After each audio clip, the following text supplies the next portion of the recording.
దొంగనే దొంగనే దొంగ దొంగ అని అరిచినట్టు సెంట్రల్ యూనివర్సిటీ భూముల్ని కాపాడలేక 10 సంవత్సరాలు అధికారంలో ఉండి అడ్డగోలుగుల భూముల పందేరాన్ని నడిపి ఎవరికి పడితే వాడికి భూములు, ఎవరికి పడితే వాడికి రోడ్లు వేసుకునేందుకు అనుమతి ఇచ్చి సెంట్రల్ యూనివర్సిటీ భూములని పరాయి వ్యక్తులకు కట్టబెట్టినటువంటి వాళ్ళు అధికారం పోయినాక ఇవాళ వచ్చి కొద్దిసేపటి క్రితం చూసినా నేను మీడియాతోటి సన్నాయి నొక్కులు నొక్కుతున్నారు.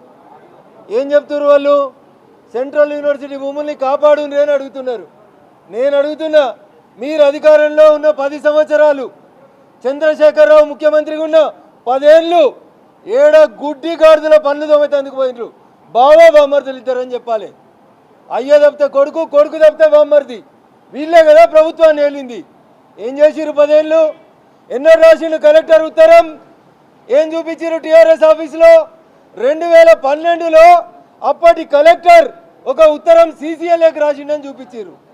2012లో సీసీఎల్ఏకి ఉత్తరం రాస్తే 2023 డిసెంబర్లో అధికారం కోల్పోయేదాకా ఎన్నడూ మీ ఉత్తరాల్ని మీరు సమీక్షించలేదు అనేది టీఆర్ఎస్ వాళ్ళు ఆలోచించుకోవాలి. ఈ ఆలోచన సన్నాయి నొక్కులు నొక్కుతారు.